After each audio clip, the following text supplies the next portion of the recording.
আসসালামু আলাইকুম, আমি সাদমান হোসেন ইমন। আজকের এই আলোচনায় আমরা দেখব শক্তিশালী কমিউনিকেশন বা যোগাযোগের পেছনের সাইকোলজিটা আসলে কি। অনেকেই ভাবেন ভালো কথা বলতে পারা মানেই হয়তো অনেক শুধু শুধু শব্দ ব্যবহার করা, কিন্তু আসল সত্যিটা হলো এটা শব্দের খেলা না, এটা পুরোপুরি মনোবিজ্ঞানের খেলা। চলুন একটা অডিও বুকের আলোকে বিষয়টা একদম সহজ করে বুঝি, কিভাবে আমরা আরও কার্যকরভাবে যোগাযোগ করতে পারি। আচ্ছা, তাহলে আজকে আমরা কি বিষয় নিয়ে কথা বলবো?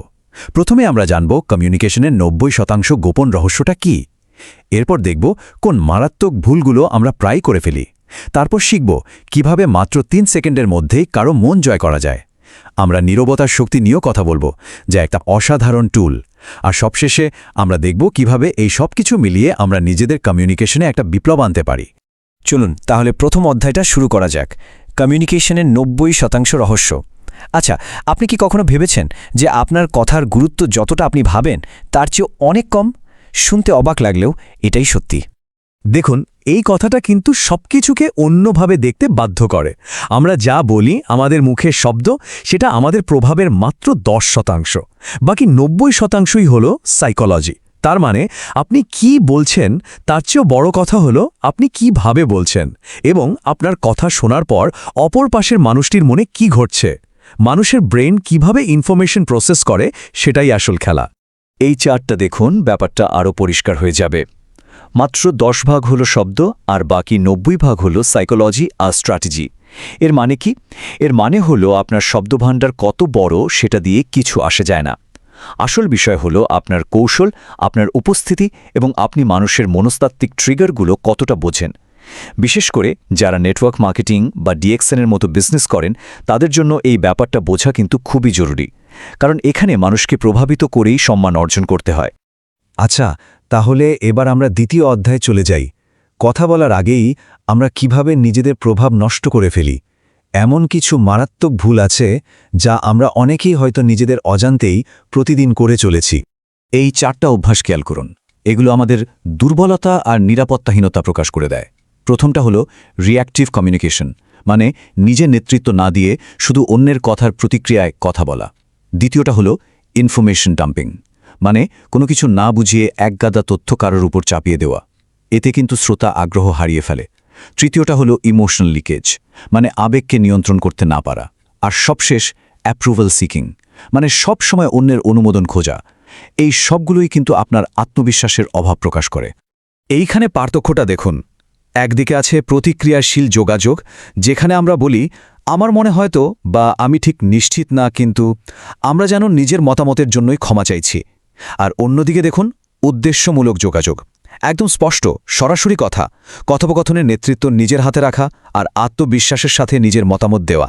এই ছোট্ট একটা পরিবর্তনই কিন্তু আপনার সম্পর্কে মানুষের ধারণা পুরোপুরি বদলে দিতে পারে।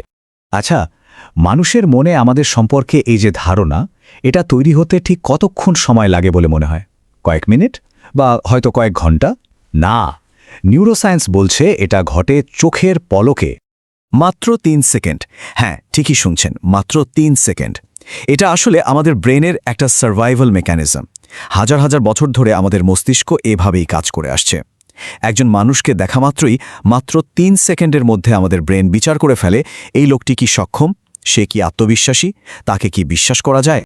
আর এই বিচারগুলো কিন্তু আমাদের কথা শুনে হয় না, হয় আমাদের অজান্তেই পাঠানো কিছু সংকেত দেখে। যেমন আমাদের শারীরিক উপস্থিতি, মানে আমাদের দাঁড়ানোর ভঙ্গি, হাঁটা চলার ধরন, আমাদের মুখের অভিব্যক্তি আর চোখের যোগাযোগ, আমাদের কণ্ঠের সুর, গলার স্বর কতটা শক্তিশালী, এমনকি আমাদের প্রথম কয়েকটি শব্দ এবং আমাদের মধ্যেকার এনার্জি, এই সব কিছু মিলেই কিন্তু প্রথম ইমপ্রেশনটা তৈরি হয়।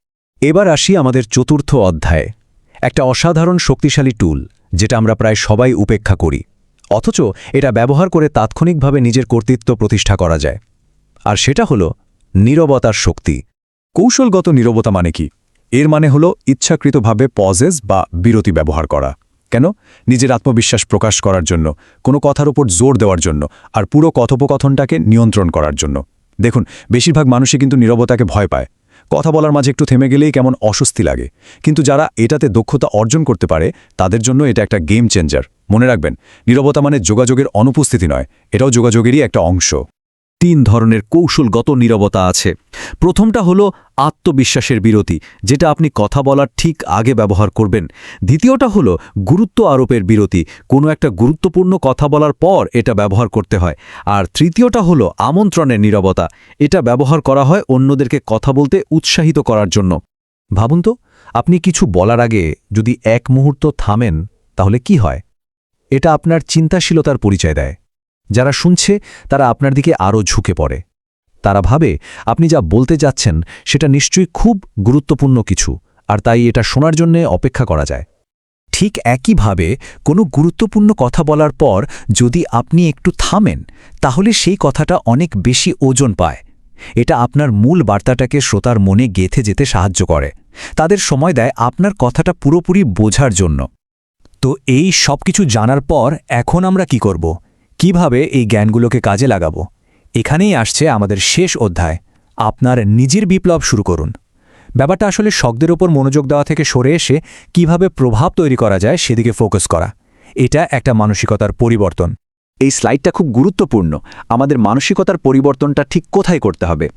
আমাদের ফোকাস কি বলবো থেকে সরিয়ে কিভাবে প্রভাব ফেলবো সেদিকে নিতে হবে। অন্যের অনুমোদন খোঁজা বন্ধ করে সম্মান অর্জন করার দিকে মনোযোগ দিতে হবে। আর নিষ্ক্রিয়ভাবে কথোপকথনে অংশ না নিয়ে ইচ্ছাকৃতভাবে সেটা নেতৃত্ব দিতে হবে। সোজা কথায় একজন সাধারণ অংশগ্রহণকারী থেকে একজন কৌশলগত নেতায় পরিণত হতে হবে। তো শেষ প্রশ্নটা আপনার জন্য, আপনার ঠিক পরের কথোপকথনে এই আলোচনা থেকে শেখা কোনো একটা জিনিস আপনি পরিবর্তন করবেন, ভেবে দেখুন। কারণ শক্তিশালী যোগাযোগ কিন্তু কোনো জন্মগত প্রতিভা নয়, এটা একটা দক্ষতা যা অনুশীলনের মাধ্যমে অর্জন করা যায়। আর এর শুরুটা হয় ছোট্ট একটা সচেতন সিদ্ধান্ত দিয়ে। এই যে কৌশলগুলো নিয়ে কথা বললাম, এগুলো ডিএক্সএন বিজনেসের মতো যে কোনো ক্ষেত্রে যেখানে মানুষের সাথে যোগাযোগ করতে হয় সেখানে অসাধারণভাবে কাজ করে। যদি আপনিও ডিএক্সএন বিজনেস শুরু করতে চান অথবা এ বিষয়ে আরও জানতে চান, তাহলে পৃথিবীর যে কোনো দেশ থেকে আমার সাথে যোগাযোগ করতে পারেন। আমি সাদমান হোসাইন ইমন আপনাদের সকল সহযোগিতায় পাশে আছি।